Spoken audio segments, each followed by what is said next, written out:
I'll try to speak above the wind today, but you might get some of that in the microphone. Sorry about that. The Great Gatsby, Chapter 4. On Sunday morning, while church bells rang in the villages ashore, the world and its mistress returned to Gatsby's house and twinkled hilariously on his lawn.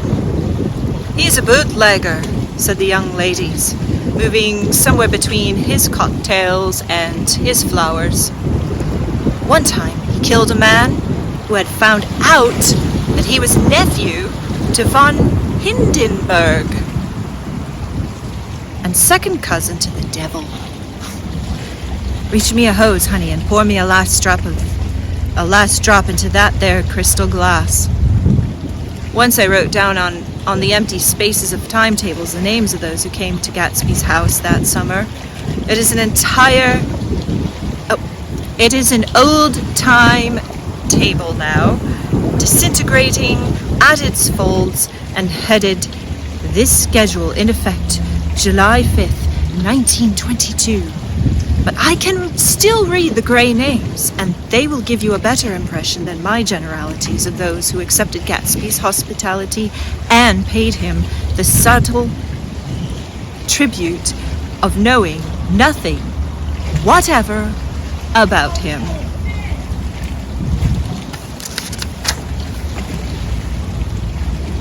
From East Egg, then, came the Chesterbeckers and the Leaches, and a man named Bunsen, whom I knew at Yale, and Dr. Webster Civet, who was drowned last summer up in Maine, and the Hornbeams and the Willie Voltaires, and a whole clan named Black Buck, who always gathered in a corner and flipped up their noses like goats at whosoever came near, and the Ismays and the Christies, or rather Hubert Auerbach and Mr. Christie's wife, and Edgar Beaver, whose hair, they say, turned cotton white one winter afternoon for no good reason at all.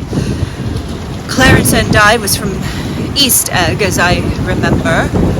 He came only once in white knickerbockers and had a fight with a bum named Etty in the garden. From farther out on the island came the Cheadles and the O.R.P. Schraders and the Stonewall Jackson Abrams of Georgia and the Fishguards and the Ripley Snells.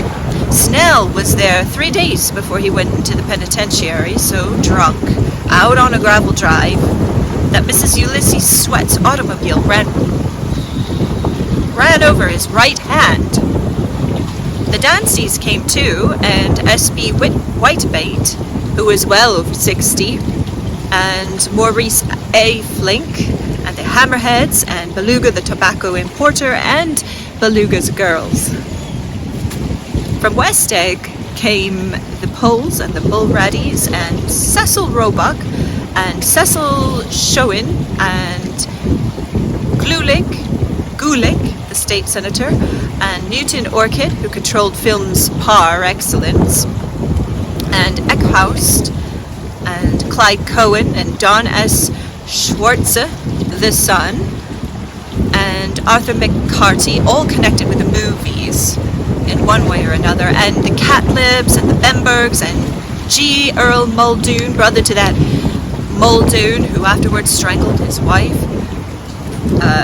Da Fontano, the promoter, came there, and Ed Legros, and James B. Rotgut, Ferret, and the Dick Jongs, and Ernest Lilly. They came to gamble, and when Ferret wandered into the garden, it meant he was cleaned out, and Associated Traction would have to fluctuate profitably next day. A man named Clip Springer was there so often and so long that he became known as the Boarder. I doubt if he had any other home. Of theatrical people there were Gus Ways and Horace O'Donovan, and Lester Meyer and George Duckweed and Francis Bull. Also from New York were the Chromes and the Backhissons and the Dennekers and Russell Bate and Betty and the Corrigans and the Kellers and the Dewars and the Scullys and the S.W. Belcher and the Smirks and the Young Quins, divorced now, and Henry L. Palmetto killed himself by jumping in front of a subway train in the Times Square.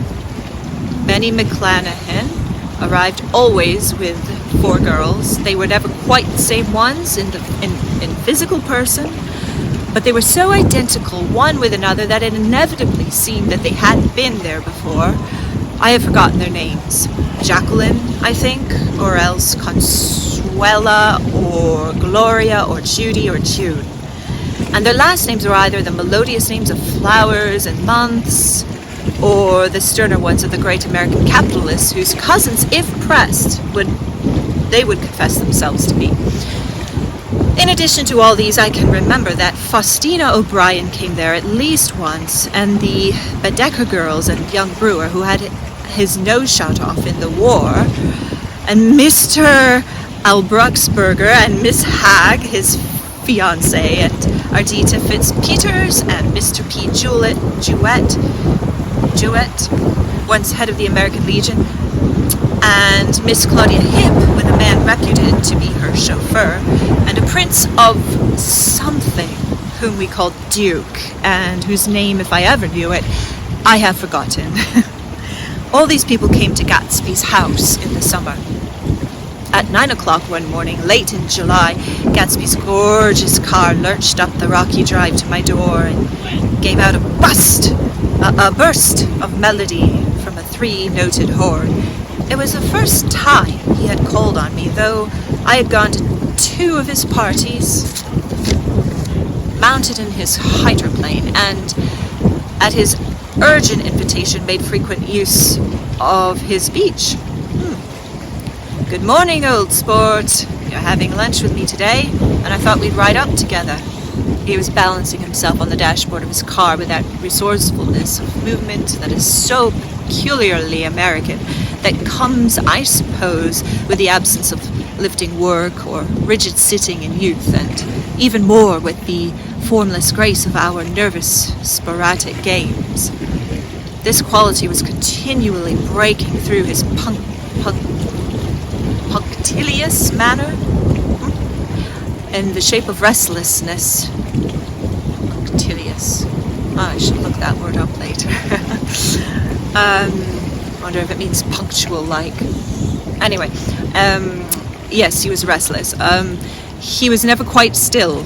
There was always a tapping foot somewhere, or the impatient opening and closing of a hand. He saw me looking with admiration at his car. It's pretty, isn't it, old sport? He jumped off to give me a better view. Hadn't you ever seen it before? I'd seen it. Everybody had seen it. It was a rich cream color, bright with nickel swollen here and there in its monstrous length, with triumphant hat boxes and supper boxes and toolboxes, and terraced with a labyrinth of windshields that mirrored a dozen suns. Sitting down behind many layers of glass in a sort of green leather conservatory, we started to town.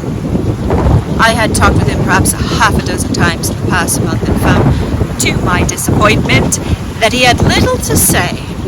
So my first impression that he was a person of some undefined consequence had gradually faded, and he had become simply the proprietor of an elaborate roadhouse next door. And then came the disconcerting ride. We hadn't reached West Egg Village before Gatsby began leaving his elegant sentences unfinished, and slapping himself indecisively on the knee of his caramel-colored suit. "Look here, old sport," he broke out surprisingly. What's your opinion of me anyhow?" A little overwhelmed, I began the generalized evasions which that question deserves. "Well, I'm going to tell you something about my life," he interrupted.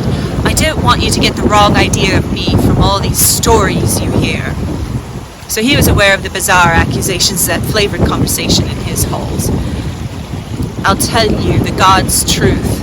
His right hand suddenly ordered divine retribution to stand by. "I am the son of some wealthy people in the Middle West, all dead now. I was brought up in America but educated at Oxford, because all my ancestors have been educated there for many years. It is a family tradition. He looked at me sideways. And I knew why Jordan Baker had believed he was lying. He hurried the phrase, educated at Oxford, or swallowed it, or choked on it, as though it hadn't bothered him before. And with this doubt, his whole statement fell to pieces. And I wondered if there wasn't something a little sinister about him after all. What part of the Middle West? I inquired casually. San Francisco. I see. My family all died and I came into a good deal of money.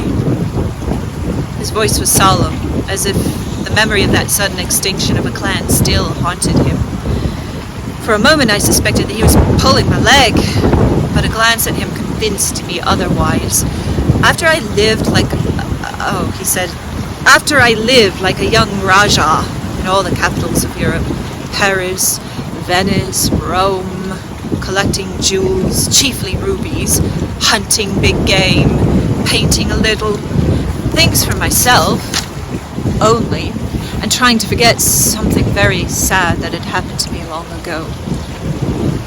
With an effort, I managed to restrain my incredulous laughter. The very phrases were worn so threadbare that they evoked no image except that of a turbaned character, leaking sawdust at every pore as he pursued a tiger through the Bois de Boulogne. Then came the war, old sport. The winds have kicked up. Sorry, I hope you can still hear me.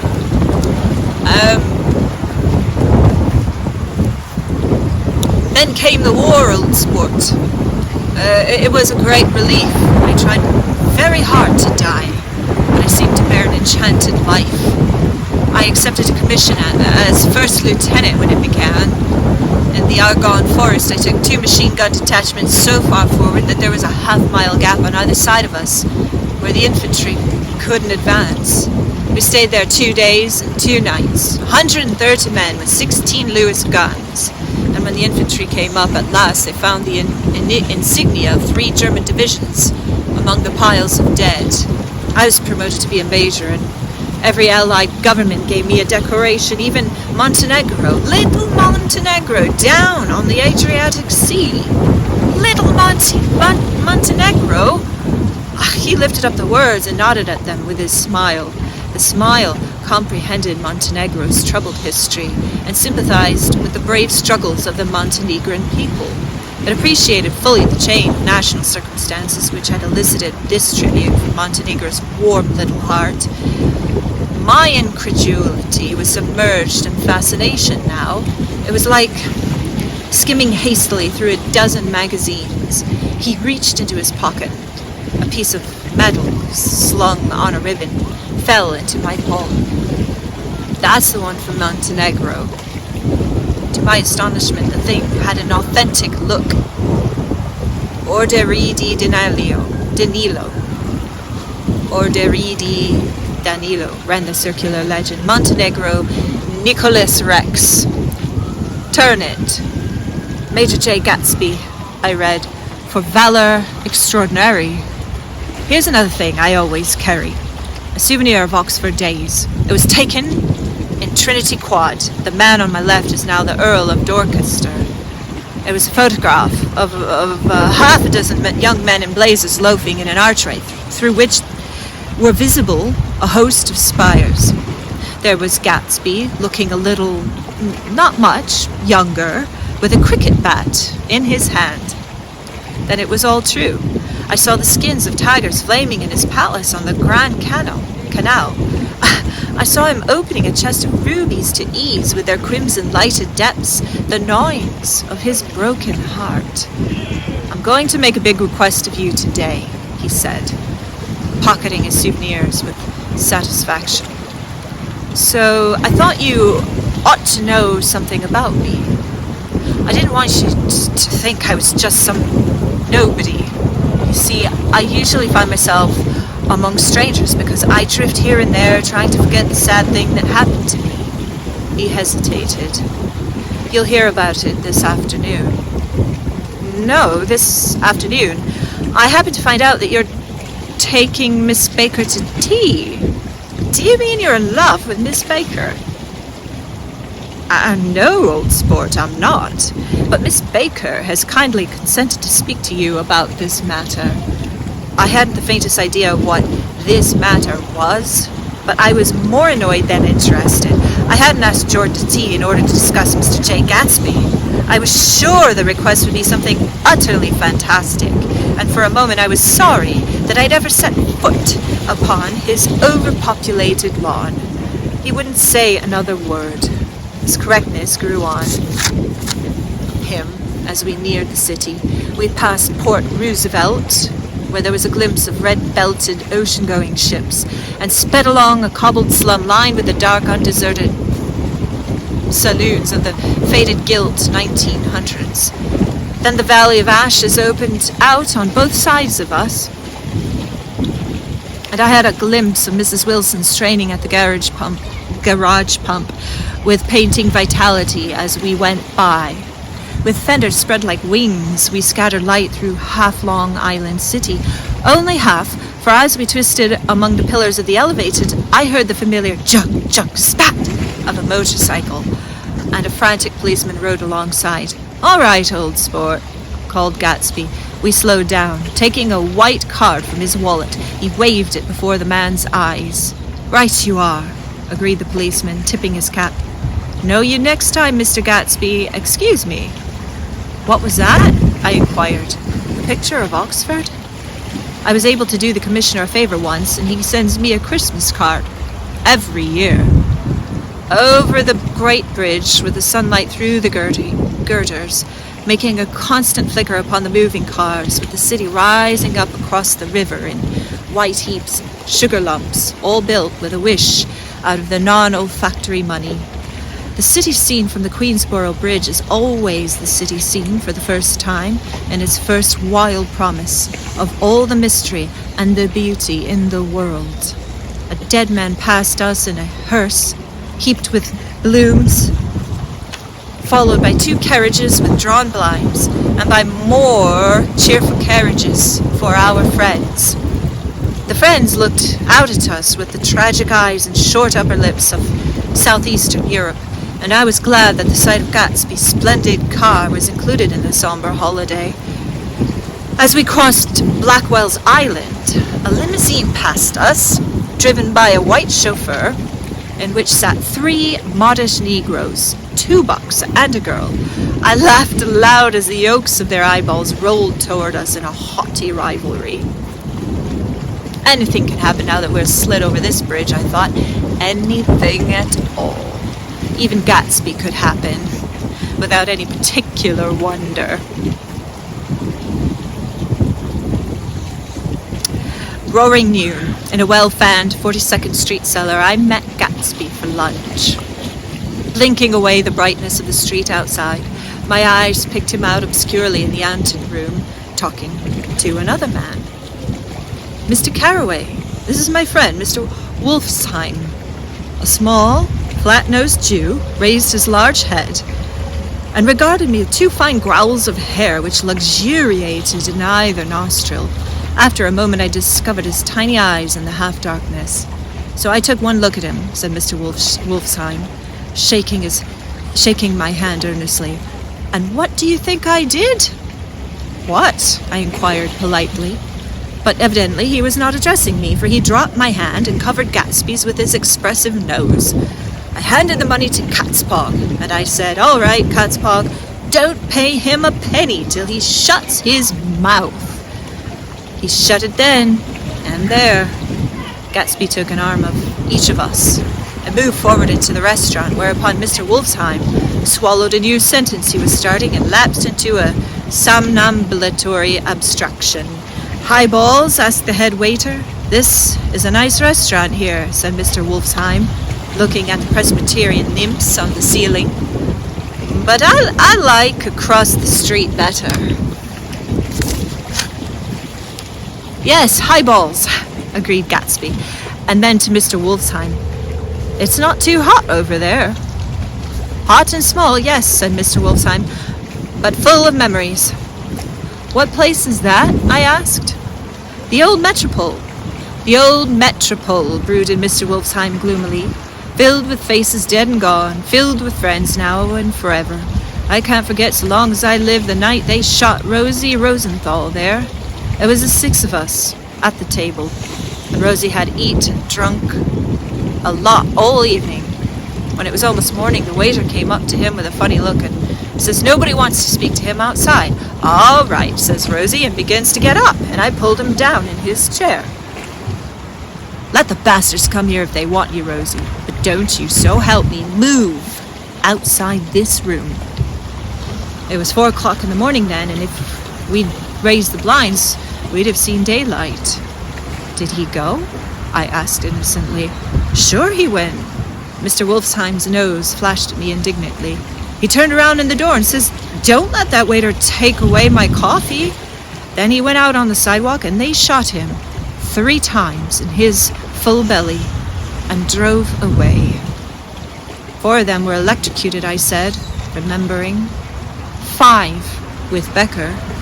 His nostrils turned to me in an interested way. I understand you're looking for a business connection?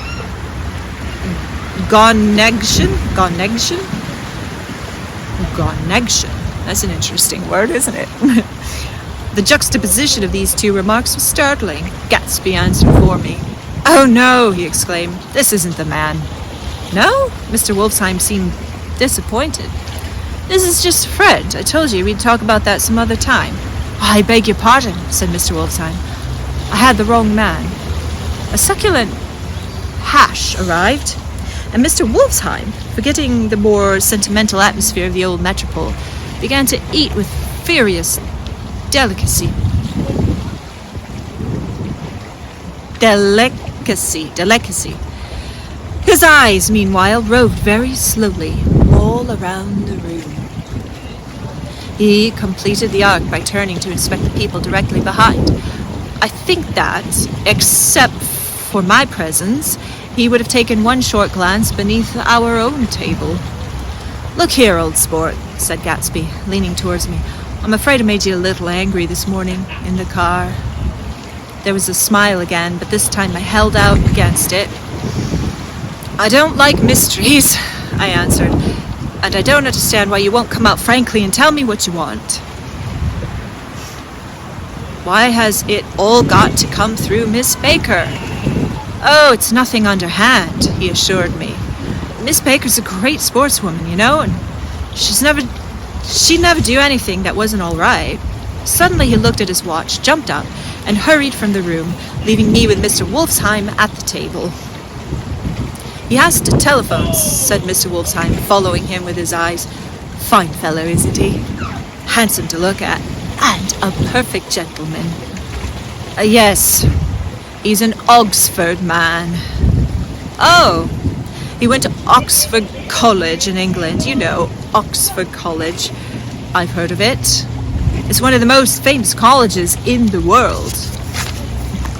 Have you known Gatsby for a long time? I inquired. Several years, he answered in a gratified way. I made the pleasure of his acquaintance just after the war, but I knew I had discovered a man of fine breeding after I talked with him an hour. I said to myself, there's the kind of man you'd like to take home and introduce to your mother and sister. He paused. I see you're looking at my cuff buttons. I hadn't been looking at them, but I did now. They were composed of oddly pieces of ivory. Oddly familiar pieces of ivory. Finest specimens of human molars, he informed me. Well, I inspected them. That's a very interesting idea. Yeah, he flipped his sleeves up under his coat. Yeah, Gatsby's very careful about women. He would never so much as look at a friend's wife. When the subject of this instinctive trust returned to the table and sat down, Mr. Wolfsheim drank his coffee with a jerk and got to his feet. I have enjoyed my lunch, he said, and I'm going to run off from you 2 young men before I overstay my welcome. Don't hurry, Meyer, said Gatsby without enthusiasm. Mr. Wolfsheim raised his hand in a sort of benediction. You're very polite, But I belong to another generation, he announced solemnly. You sit here and discuss your sports and your young ladies and your... He supplied an imaginary noun and another wave of his hand. And as for me, I am 50 years old and I won't impose myself on you any longer. As he shook his hands and turned away his tragic nose, was trembling. I wondered if I had said anything to offend him. It becomes very sentimental sometimes, explained Gatsby. This is one of his sentimental days. He's quite a character around New York, a denizen of Broadway. Who is he anyhow? An actor? No. A dentist? Meyer Wolfsheim? No, he's a gambler. Gatsby hesitated, then added coolly, he's the man who fixed the World Series back in 1919. Fixed the World Series? I repeated. The idea staggered me. I remembered, of course, that the World Series had been fixed in 1919, but if I had thought of it at all, I would have thought of it as a thing that merely happened, the end of some inevitable chain. It never occurred to me that one man could start to play with the faith of 50 million people, with the single-mindedness of a burglar blowing a safe. How did he happen to do that? I asked after a minute. He just saw the opportunity. Why isn't he in jail? They can't get a hold of him, old sport. He's a smart man. I insisted on paying the check. As the waiter brought my change, I caught sight of Tom Buchanan across the crowded room. Come along with me a minute, I said. I've got to say hello to someone. When he saw us, Tom jumped up and took half a dozen steps in our direction. Where have you been? He demanded eagerly. Daisy's furious because you haven't called up. This is Mr. Gatsby, Mr. Buchanan. They shook hands briefly, and a strained, unfamiliar look of embarrassment came over Gatsby's face. How you been, anyhow? Demanded Tom of me. How'd you happen to come up this far to eat? I've been having lunch with Mr. Gatsby. I turned toward Mr. Gatsby, but he was no longer there. One October day in 1917, said Jordan Baker that afternoon, sitting up very straight on a straight chair in the tea garden at the Plaza Hotel. I was walking along from one place to another, half on the sidewalks and half on the lawns. I was happier on the lawns because I had shoes on from England, with rubber knobs on the soles that bit into the soft ground. I had on a new plaid skirt also that blew a little in the wind, and whenever this happened, the red, white, and blue banners in front of all the houses stretched out stiff and said, tut, tut, tut, tut, tut, tut, tut, in a disapproving way. The largest of the banners and the largest of the lawns belonged to Daisy Faye's house. She was just 18, 2 years older than me, and by far the most popular of all the girls in Louisville. She dressed in white and had a little white roadster, and all day long the telephone rang in her house, and excited young officers from Camp Taylor demanded the privilege of monopolizing her that night, always for an hour.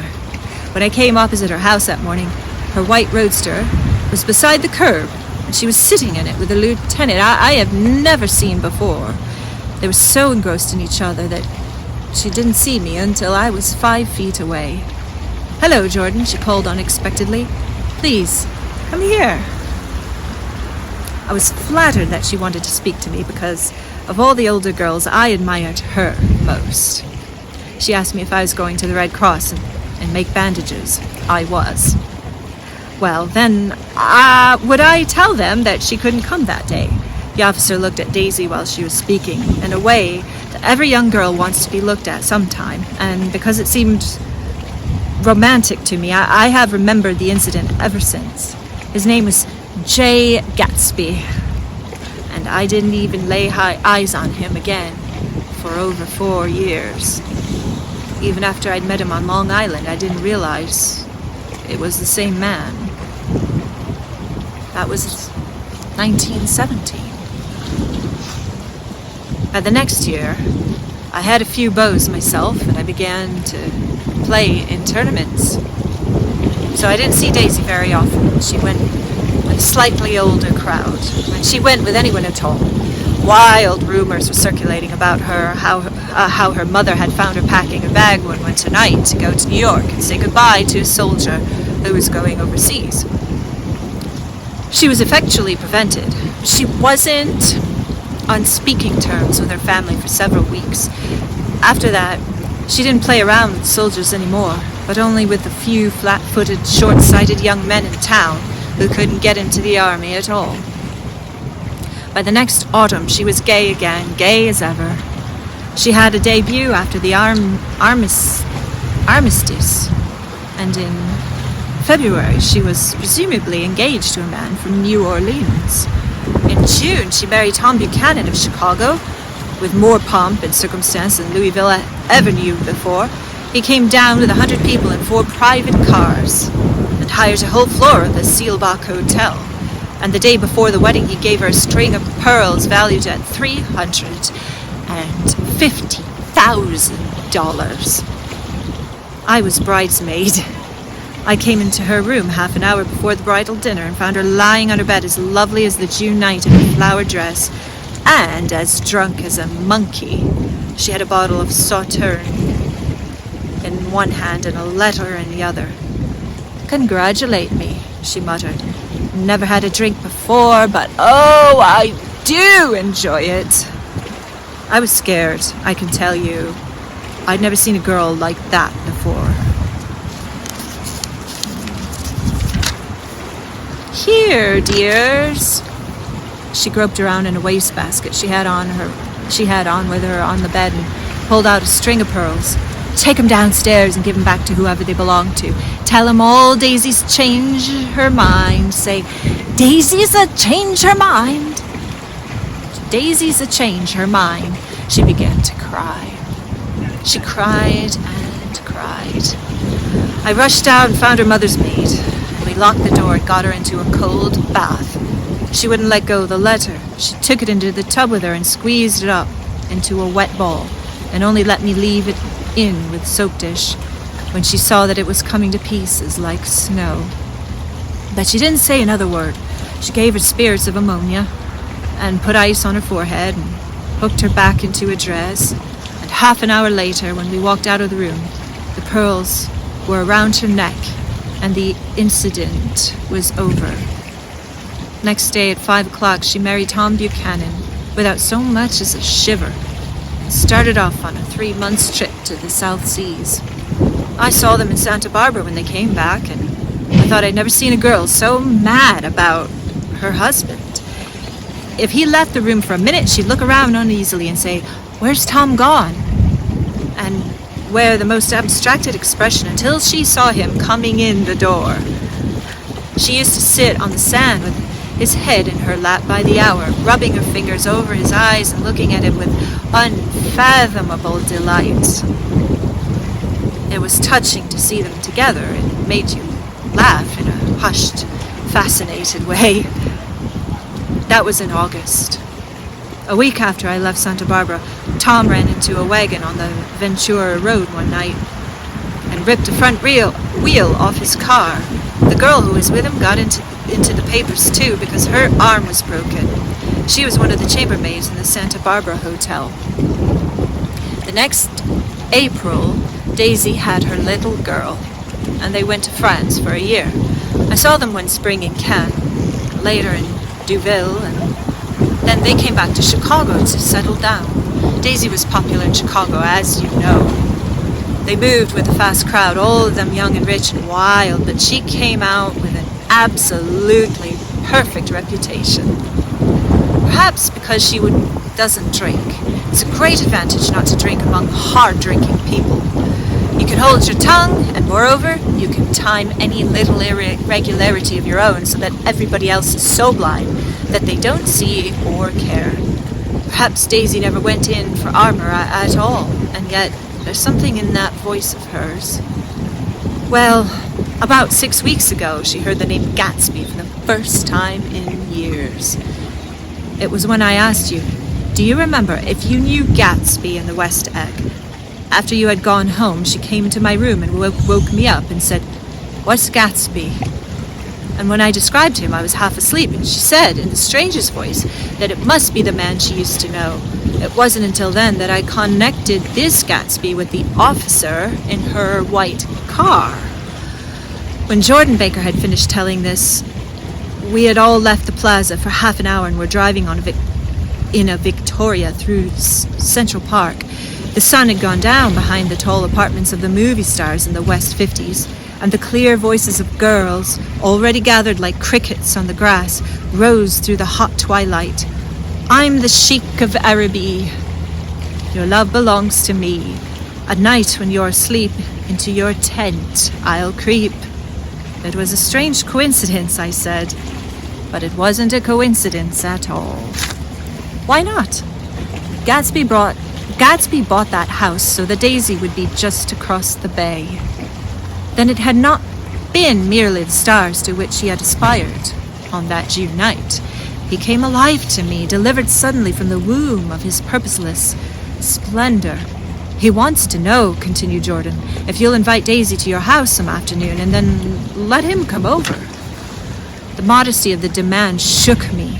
He had waited 5 years and bought a mansion where he dispensed starlight to casual moths so that he could come over some afternoon to a stranger's garden? Did I have to know all this before he could ask such a little thing? He's afraid. He's waited so long. He thought you might be offended. You see, he's a regular tough underneath it all. Something worried me. Why didn't he ask you to arrange a meeting? He wants her to see his house, she explained, and your house is right next door. Oh. I think he half expected her to wander into one of his parties some night, went on Jordan. But she never did. Then he began asking people casually if they knew her, and I was the first one he found. It was that night he sent for me at his dance. You should have heard the elaborate way he worked up to it. Of course, I immediately suggested a luncheon in New York, and I thought he'd go mad. I don't want to do anything out of the way, he kept saying. I want to see her right next door. When I said you were a particular friend of Tom's, he started to abandon the whole idea. He doesn't know very much about Tom, though he says he's read a Chicago paper for years just on the chance of catching a glimpse of Daisy's name. It was dark now, and as we dipped under a little bridge, I put my arm around Jordan's golden shoulder and drew her toward me and asked her to dinner. Suddenly, I wasn't thinking of Daisy and Gatsby anymore, but of his clean, hard, limited person who dealt in universal skepticism and who leaned back jauntily just within the circle of my arm. A phrase began to beat in my ears with a sort of heady excitement. There are only the pursued, the pursuing, and the busy and the tired. And Daisy ought to have something in her life, murmured Jordan to me. Does she want to see Gatsby? She's not to know about it. Gatsby doesn't want her to know. You're just supposed to invite her to tea. We passed a barrier of dark trees and then the facade of 59th Street. A block of delicate pale light beamed down into the park. Unlike Gatsby and Tom Buchanan, I had no girl whose disembodied face floated along the dark cornicles and blinding signs, and so I drew up the girl beside me, tightening my arms. Her wan, scornful mouth smiled, and so I drew her up again closer, this time to my face.